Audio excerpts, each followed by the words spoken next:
Brigadier Ghosh, battle of Hili 1971-এর সেই যুদ্ধ, যেটা দুবার হয়েছিল, নভেম্বরের 23 থেকে 25, আবার ডিসেম্বরের 10 থেকে 11। মানে ভারত পাকিস্তান ফর্মালি যুদ্ধ যাওয়ার আগেও হিলির যুদ্ধ হয়েছিল। হিলির যুদ্ধ কতটা সিম্বলিক আর কতটা টার্নিং পয়েন্ট 71-এ? প্রথমত 71-এর সব যুদ্ধই অত্যন্ত important from the point of view of liberating Bangladesh. তার মাঝখানে হিলির যুদ্ধটা স্ট্যান্ডস আউট, কেননা this was the bloodiest battle ever fought in that particular campaign. Fiercest battle. And here was the enemy, was totally fortified, well held, very determined to hold to their positions. Hence, we had to really extend ourselves to our maximum. আমাদের যতটা পরিমাণ exploit করা যেতে পারে, we had to exploit our resources and ultimately get the win out of them. কিভাবে এই গোটা যুদ্ধটা কিভাবে প্যান আউট হয় নভেম্বর মাসের যদি পার্টটা আমরা? হ্যাঁ, তখনও অ্যাকচুয়ালি ফর্মালি যুদ্ধ ডিক্লেয়ার্ড হয়েছিল না, 3রা ডিসেম্বর যেটা হয়। এর আগে প্রিপারেশনস চলছিল, ইনকারশনস চলছিল, পেট্রোলিং যাচ্ছিল, মুক্তিবাহিনীর সঙ্গে সহযোগিতা হচ্ছিল, রেকি করা হচ্ছিল, ইনফরমেশন গ্যাদার করা হচ্ছিল। এই সমস্ত কন্টিনিউয়াস যেরকম হতে থাকে সেটা বেশ কয়েক মাস ধরে চলছিল, সঙ্গে মুক্তিবাহিনীর ট্রেনিংও চলছিল। নাও এইরকম সময় আমরা ভাবি যে আমাদের যে মেন অ্যাট্যাকের ফর্মটা ছিল, যে 4টে প্রঙে আমরা অ্যাট্যাক করব, যে একবার উপর থেকে north West, south West, north east, south east and also navy and the south. এরকম করে আমরা যে ভেবেছিলাম, তার মধ্যে হিলি অ্যাক্সিসটা আমাদের খুব ইম্পর্টেন্ট ছিল ফ্রম আস, বিকজ যদি আমরা হিলি অ্যাক্সিস একবার খুলে দিতে পারি, then the walk to Dhaka would have been that much more easier. Hili access দরকার, ঢাকা পৌঁছতে হলে ভীষণ সবকটা অ্যাক্সিসই দরকার, কিন্তু হিলি অ্যাক্সিসটা খুব দরকার। কারণ হিলি অ্যাক্সিসটাতে আমাদের যে ইনফরমেশন ছিল যে দে আর ভেরি ওয়েল হেল্ড, মানে ফোর্টিফাইড, ভেরি ওয়েল ফোর্টিফাইড। এই যুদ্ধটার সময় আমাদের এই যুদ্ধটার ভার দেওয়া হয় একটা ডিভিশন স্ট্রেংথকে, একটা ডিভিশন স্ট্রেংথ যে 20 মাউন্টেন ডিভিশন আন্ডার 33 কোর, এদেরকে এই অপারেশনসটার ভার দেওয়া হয়। এবং এই অপারেশনটা অ্যাকচুয়ালি 3টে ফেজে হয়। 3টে ফেজে হয়। 2টো ফেজে উই লঞ্চড ফ্রন্টাল অ্যাট্যাকস, একেবারে সামনাসামনি মুখোমুখি। We try to uproot them. ওদের যে frontier forces, 4th frontier forces যে রেজিমেন্টটা ওখানে ছিল, মোতায়েন ছিল, তাদেরকে we thought will take them on frontally. We tried. 23 তারিখ রাত্রিবেলা, অলমোস্ট তখন রাত 11টা বাজে, সেই সময় whispers started that we're going to launch ourselves. The local commander said, the moment you will open, you will be identified. ওরা কিন্তু সঙ্গে সঙ্গে রিটালিয়েট করবে, because they are also sitting ready out there. A battalion strength was put in, কিন্তু গিয়ে আমরা যখন দেখি তখন ওদের ইয়েতে they are so well fortified যে ওদের zigzag bunkers, all trenches, zigzag trenches, and coming to bunkers, connected bunkers, communication bunkers, every connected trenches, communication trenches, very, very, very well laid out. In front of the defended locality was a huge area of mines, booby traps, এগুলো plan করা রয়েছে। মানে খুব সহজভাবে যদি দেখি, ওদের ফর্টিফিকেশনের সামনে জিগজ্যাগ ট্রেঞ্চেস, কমিউনিকেশন ট্রেঞ্চেস, বাংকার্স, এবং তার আগে anti personal mine, probably anti tank mines also, anti-tank mines also probably naturally nuisance mines। যদি এই ফ্রন্ট লোকাল থেকে বেরিয়ে গেলে যদি কোনো ওয়াটার পয়েন্ট আছে যেখানে nuisance mine প্ল্যান করে, সেগুলো বার্ডওয়্যার টোটালি বার্ডওয়্যার এক পা এগোনো যায় না, without crossing running through barbed wires, এগুলো দিয়ে ডিফেন্ডেড লোকালিটিতে ওরা বসে আছে। এবং their machine guns are on fixed lines, they don't know the line of approach, and the cross firing, the covering from both angles, মানে দুই থেকে ফায়ার আসছে, এদিক থেকে না পেলে পরে এদিক থেকে মারবে। সো উই ফার্স্ট নাইট যখন আমরা এই অ্যাটাকটা লঞ্চ করলাম, তখন we suffer very heavy casualties on the very outset. কেননা যতটুকু আমাদের নলেজ আছে, ইনফেন্ট্রি যখন লাস্ট মাইল ওয়াক করে, এরকম ধরনের একটা চার্জ যায়, যখন একটা ফ্রন্ট লোকেশনকে আপরুট করার জন্যে, তখন they don't have time to breach the mines, cut the wire, etcetera করার কারোর সময় থাকে না। তখন ভাবতে পারা যায় না, this motivated soldiers, they ran through the mines. And They ran through the mines? They ran through the mines. They try to cut the barbed wire and run through the mine so that a safe lane is created. মানে safe lane create করার জন্য নিজের আত্মত্যাগ? Absolutely, sir. That's the motivation. মানে যেটার জন্য basically EME কে ডাকা হয় কিংবা ইঞ্জিনিয়ার্স কে ডাকা হয়, ইঞ্জিনিয়ার্স কে ডাকা হয়, সমস্ত স্যাপার্স কে ডাকা হয়, স্যাপার্স কে ডাকা হয়। কারা এটা পাইনিয়ার্স যারা হয় তাদেরকে, কিন্তু এরা তখন সময় নেই এসবে। তখন once you have encountered a obstacle like that, you run through the mine. Why? Because you create a safe lane. কতজন বীরগতি প্রাপ্ত করলো? The figures are very heavy. Actually, প্রথম নাইটের ফিগার পুরোটা কেউই কনক্লুসিভলি কোথাও বলেনি, তবে পুরো অপারেশনটাতে ইনক্লুডিং বোগরা নিয়ে, এই পুরো অপারেশনটাতে I think we lost 367 dead and 360 casualties, 367 that is announced, and about 600 or 900 odd wounded. And wounded গুলো যখন হয় না এই সমস্ত এইরকম জায়গায়, they are generally mine casualties. Mine casualties মানেই হচ্ছে you step on to a mine, the mine blast and your legs পাটা গেল। মানে আমি জাস্ট আরেকবার বুঝছি, ফর্টিফিকেশন, হেভি ফর্টিফিকেশনস, মাইন বেছানো আছে, সময় নেই ইঞ্জিনিয়ার্সদের ডাকার জন্য, স্যাপার্সকে ডাকা, পায়োনিয়ার্সকে ডাকার কোনো সময় নেই। ইনফ্যান্ট্রি সোলজার ইন্ডিয়ান আর্মির, তারা সেফ লেন ক্রিয়েট করার জন্য নিজেরা দৌড়ে গেল। Absolutely sir, absolutely. সামনে তার রাইফেল, তাতে বেনেট লাগানো, অ্যান্ড বলে সোনিহাল সত্রিয়াগাল অথবা আয় গোরখালি, কিছু একটা war cry, and then they ran. If he is lucky, he reaches the destination to get into a close quarter battle with the soldier. He has not seen the soldier yet. He is the enemy. He is running through he is clearing this. And following him in that lane, his colleagues. Suppose a section has been put in. A section has been put in, then a platoon follows that. ওকে, তাতেও যে সমস্ত mine blast করে গেছে তা না, কিছু mine হয়তো তখনও পড়ে আছে, তাতেও কিছু যায়, কিন্তু ক্যাজুয়ালিটি রেটটা কমে আসে, ইনজুরি রেটটা কমে আসে। এইভাবে চার্জ হলো। চার্জ হবার পরে we could clear that night we could clear the first line of their defence. They had a lot of depth in that. Their defense had a lot of depth. Okay. কটা line ছিল sir ওদের? সে আমি বলতে পারবো না, কিন্তু ওরা যেরকম ভাবে মানে বেশ ফর্টিফিকেশন, পুরো পিছনে অনেক থাকে, রিজার্ভস থাকে, মানে ডেপথে থাকে, ফ্রন্ট ফ্ল্যাঙ্কসে যারা হচ্ছে তারা তো রয়েছে, সেইটা আমরা ক্লিয়ার করতে পারি। ক্লিয়ার করে once we took the positions, আমরা যখন ওখানে গিয়ে বসে পড়লাম, গিয়ে we immediately try to get to the trenches, clear the debris and etcetera. What happens in the meantime, as expected, they launched a counterattack. The depth is meant for that.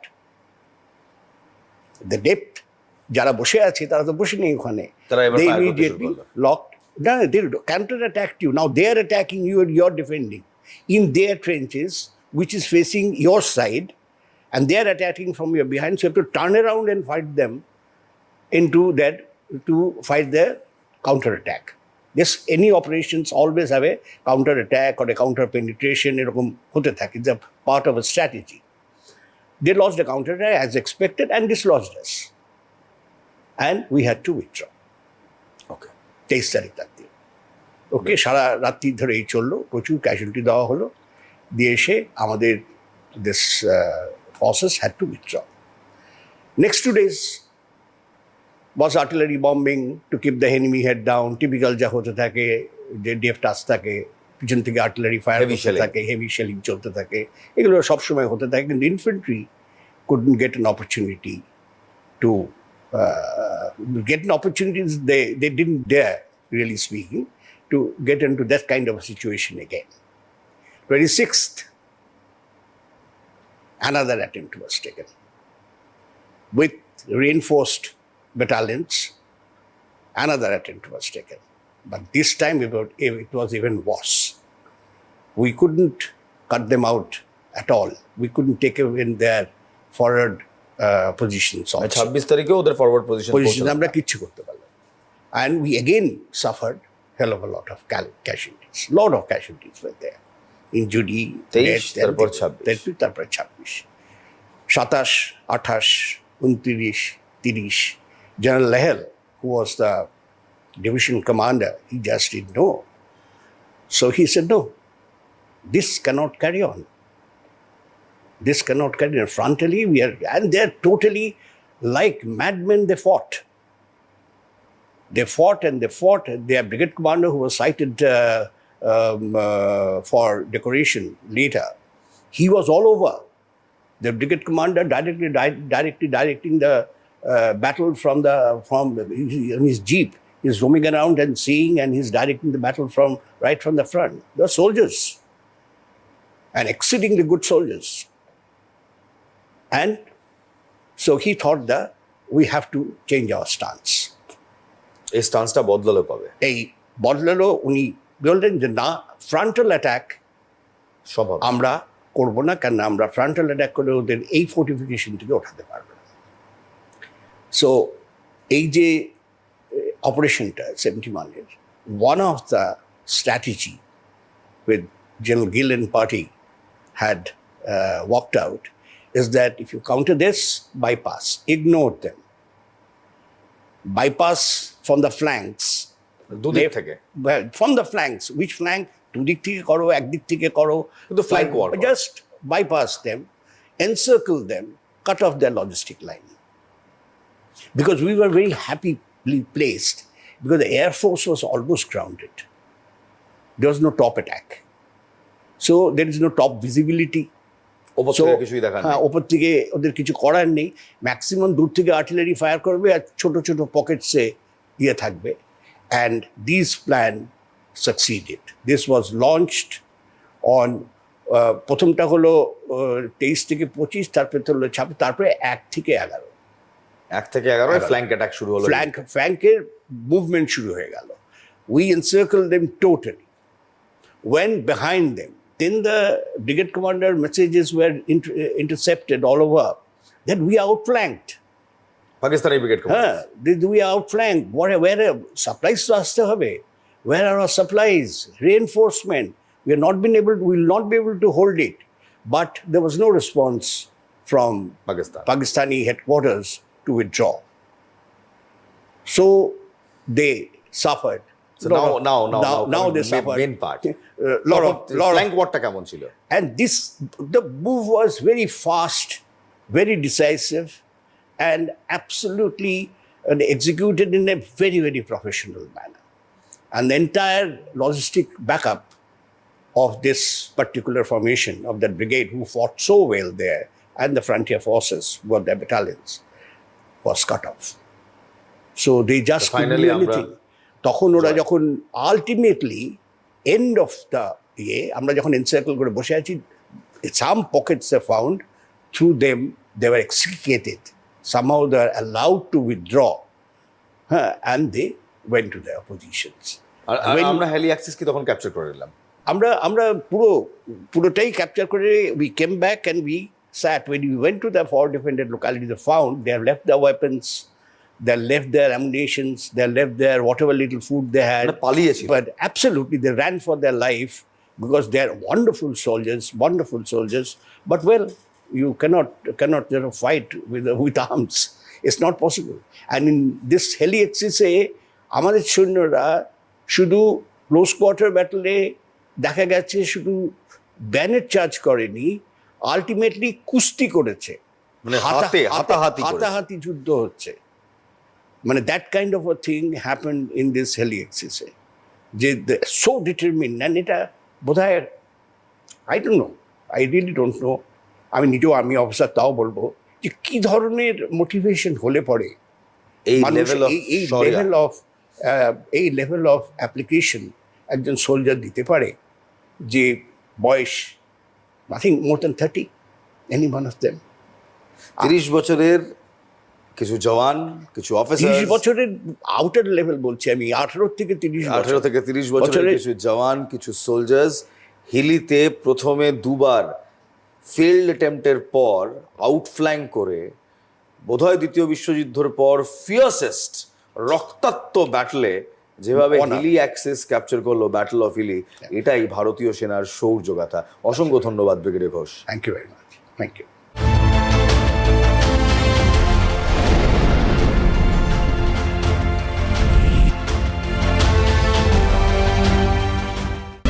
কোমলতার ছন্দে অনাবিল আনন্দে এই ত্বকে যেন রোদ হেসে যায়, যে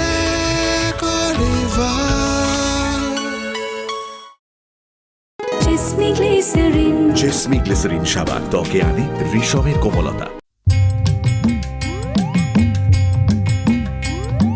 খাচ্ছে টনটা হাপুস হুপুস প্রথম পাতেই ঘি, সুগন্ধেতে পাগল মনে হচ্ছে সব কি, অন্য খাবার রইল করে শুরুতেই মন মজে, কৌতূহলী দু চোখ শুধু ঘিয়ের পাত্র খোঁজে।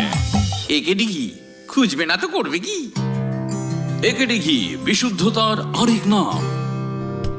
For trade enquiry 9051113815. Calcutta television network private limited, Calcutta news TV media এবং ক্যালকাটা নিউজ ডিজিটাল প্ল্যাটফর্মের জন্য পশ্চিমবঙ্গের প্রতিটি জেলায় প্রতিটি সাব ডিভিশন ভিত্তিক দক্ষ রিপোর্টার সন্ধান চাইছি আমরা। আগ্রহীরা অভিজ্ঞতার প্রমাণ সহ সম্পূর্ণ বায়োডেটা ইমেল করুন hr@calcuttanews.tv। যোগাযোগের শেষ তারিখ 24শে ডিসেম্বর 2025। আজকাল বাচ্চাদের টিফিন নিয়ে মায়েরা খুব চিন্তিত, আমি নই।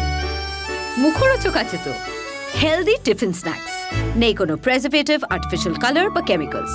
ভালো খান, সুস্থ থাকুন। মুখরোচক, আপনাদের ভালোবাসায় জড়িয়ে 75 বছর পেরিয়ে।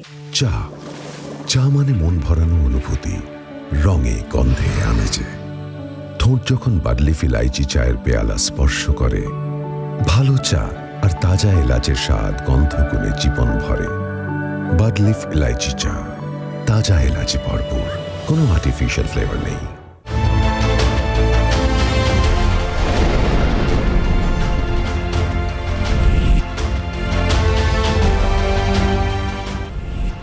চেঙ্গিস খান অপারেশনের প্রতিশোধ, আকাশ যুদ্ধের প্রথম রক্তপাত 1971 সালে 3রা ডিসেম্বর, ইন্দো পাক যুদ্ধের আকাশে প্রথম গর্জন।